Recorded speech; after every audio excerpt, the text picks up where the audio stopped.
So Jesus is now in the middle of this massive crowd, right, in Mark chapter 5, and they're pressing in on him. And in the midst of that, a miracle happens. Let's have a look at it, right? And so there was a woman who'd been subjected to bleeding for 12 years. She'd suffered a great deal under the care of many doctors and had spent all she had, and yet instead of getting better, she grew worse. When she heard about Jesus, she came up behind him in the crowd and touched his cloak. The whole crowd is touching Jesus, but she isn't coming to Jesus because she wants to be part of the crowd. She's desperate and she reaches out in faith, but she hasn't got the confidence to say, hey, Jesus, I need a miracle. She just simply holds on to the hem of his garment. And just as he had, right, she was thinking that if I can just touch his clothes, I will be healed.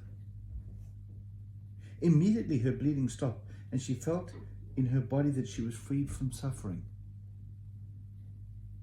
At once Jesus realized that the power had gone out of him, and he turned around to the crowd and asked, who touched my clothes?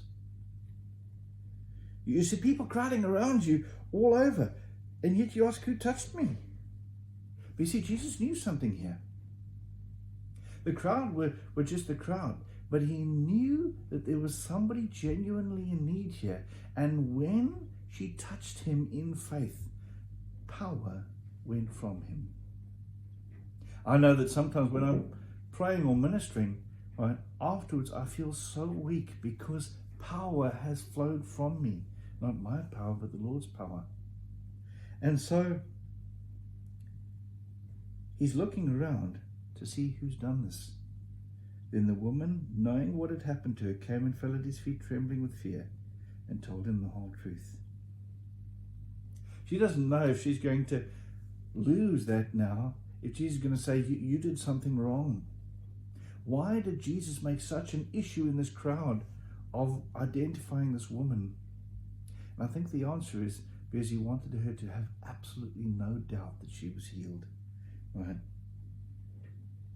He said to her, daughter, your faith has healed you. Go in peace and be freed from suffering. She is an incredible woman of courage. She had the faith to reach out to Jesus.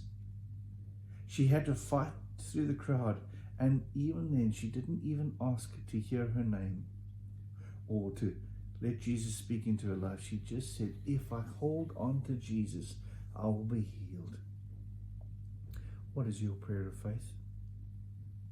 Are you going to reach out through the crowd and touch Jesus? God bless and have a great day.